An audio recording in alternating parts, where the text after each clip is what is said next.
खुलुमबाय hello everyone once again welcome back to the channel दिनैनि गोदान भिडिअ नोंथां बयखौबो गोसो गोथारै बरायदों लोगोसे आसा खालामो सोलिनायाव नोंथां बयबो मोजां दं स' हाग्रामा महिलारि सारा बागुरुम्बा मोसानायाव गुवाहाटीआव हिन्दीनि माखासे खोथा बुंदों दा बेवहाय बिथाङा जादोंना जायाखै आंना हिन्दीया होननानै सोंदों आरो जोबोद इम्पर्टेन्ट खोथा बयनिबो थाखाय बिपिएफ इउपिपिएल बयनिबो थाखाय खोथा बुंदों बिथाङा लिडारा बेफोरबादिसो मोजां जानांगौ इउ आर द ग्रेट सार इउ आर द ग्रेट बेनिखायनो जों बिथां सारखौ जोबोद मोजां मोनो गुबुना बेबादि आखलखौ प्रमद बर' बिथांमोना सोलोंनानै लानांगौ दिनैनि थारिखआव आं बुंगोन नै भिडिअ क्लिप्सखौ नोंथांमोना नुखाबाय अब्लाबो ससे नायदो बेनि उनाव मेन पइन्टआव फैगोन वेलकाम टु मेन पइन्ट नै सर मैं एक बात याद दिलाना चाहता हूँ वो 2003 10 फरवरी का एकॉर्ड और ये 2027 जनवरी का जो पीस एग्रीमेंट हुआ इसमें थोड़ा और इम्प्लीमेंटेशन का बाकी है उसको करना है तो मैं रिक्वेस्ट करता हूँ সেইখিনি কথা और আমার प्राइम मिनिस्टार डांगरिया आछे हेमंत बिश्व शर्मा डांगरिया आछे आपनालोके इहतर भाषणটো शुनिब सबे इच्छा आछे आमी तो हदाय पाइ आछु पाम आंखौ जेब्लाबो लोगो मोनबाय थागोन सिन्था खालामनांगौ गैया दिनै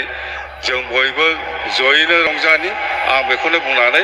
खुलुमनानै आंनि बिबुंथिखौ एसेयाव फोजोबनाय गोजोन्थों थेंक इउ दिनै हाग्रामा महिलारि सारनि जायगायाव प्रमद बर'मोनब्ला बेखौ मा बुंगौमोन गावनि बासनखौल' दं दं दं होनानै थांगौमोन बियो गुबुनखौ मिथिनाय नङामोन बेनि मोनसे आदत हाग्रामा महिलारी जी के जगह में आज प्रमोद बोरो जी होता तो क्या होता जो ढोंग है इस प्रोग्राम का यही सेंस हो जाता और अपने बारे में खुश बोल के अपनी पार्टी के बारे में खुश बोल के चला जाता और अपना खुश बोलना ये प्रमोद बोरो जी का खुद का आदत है और जनता हमेशा इसको ग्रहण नहीं करेगा सीखो हाग्रामा महिलारी जी से सीखो खुद सीखो और हाग्रामा महिलारी जी जैसा लीडर बनने का कोशिश करो बुंनायालाय मा हिंदी मा एसामिस मा इंग्लिश जाखायो सारना जाखायो सिन्था खालामनांगौ गैया सोरथो गुबुन भाषाखौ इसिबां सुर गोनां मोनफ्रोमबो प्लेस लानानै भाइब्रेन्ट जाबोयोना बेफोर रावफ्रा गासिबो दा बेखायनो जोंना नर्थ इस्टनि नालाय गोब्राब बयनाबो बिदिनो जायो बयबो एखे बिश्वजित दैमारि सारनाबो प्रमद बर' सारनाबो दिपेन बर' सारनाबो नोंनाबो जायो गासिबनाबो जाजोबो गासिबो सोलिबानो जायो बुंनायखौ बुजिबानो जायो शब्दआथ' जादोंना कारेक्ट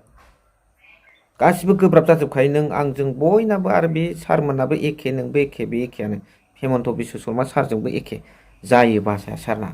जोबोद मोजां मोनदां बेबादि मोनसे खोथा आरो मोनफ्रोमबो मिटिङाव बिथाङा बर' रावजों बुंलाङो एसामिस बुङो हिन्दी बुङो इंलिश बुङो आरो बर' रावजोंबो बिथां सारा हाग्रामा महिलारि सारा बुङो आरो बिथांनि जे आखु बे आखुआ जोबोद बाख्नायथाव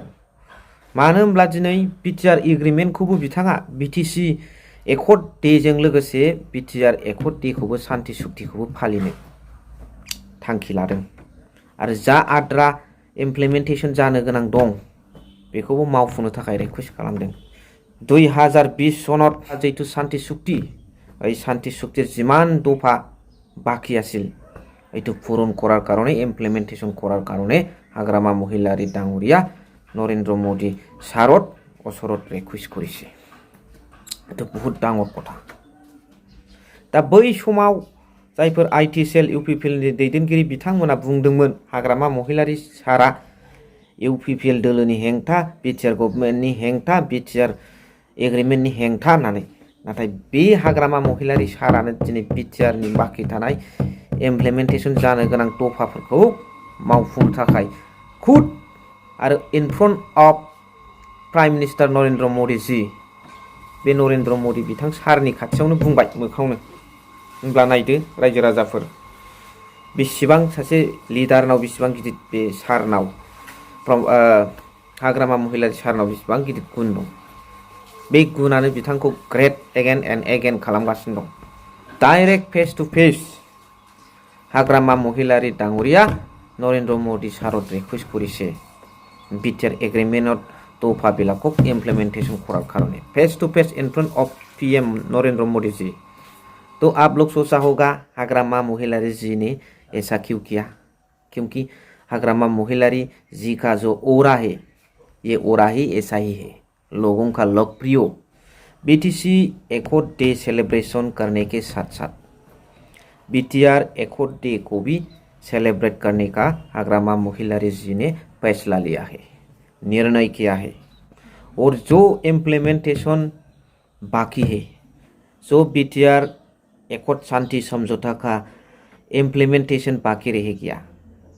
इसको भी जल्द से जल्द इम्प्लीमेंटेशन करने का, पूरा करने का हाग्रामा महिलारी जी ने नरेंद्र मोदी जी प्राइम मिनिस्टर ऑफ इंडिया के सामने खुलेआम रिक्वेस्ट किया है और मोदी जी ने इसको एक्सेप्ट भी किया है। तो इस वीडियो के माध्यम से मैं एक बात ज़रूर कहना चाहता हूँ कि जो लोग और जो आईटी से लोगों ने हाग्रामा महिलारी जी को वैसा तैसा बोला था, बीटीआर एग्रीमेंट का विरुद्ध ऐसा वो कभी इम्प्लीमेंटेशन के बारे में नहीं सोचेगा, ऐसा कुछ बोला था, तो आज के दिन में शर्म करना चाहिए। हाग्रामा महिलारी जी के आवाज़ को सुनकर शर्म करना चाहिए और सीखना चाहिए लीडर कैसा होना चाहिए। तो आप लोगों ने खुलेआम देखा और खुलेआम सुना भी, कभी किसी ने मोबाइल के जरिए, कभी किसी ने इंटरनेट के जरिए, कभी किसी ने लाइव उधर जाके देखा भी है और सुना भी है। तो हाग्रामा महिलारी जी का जो काम है वो अपना राज्य का लोगों का भला करने के साथ साथ बीटीआर एकॉर्ड का इम्प्लीमेंटेशन होने बाकी जो है इसको भी पूरा करने का, इसका हाग्रामा महिलारी जी का जो निर्णय है इसको हम नमन करता है। बेनोसै रायजो राजाफोर, नोंथांमोना मा सानो कमेन्ट सेक्सनआव फोरमायहरबानो। Thank you for watching, love you.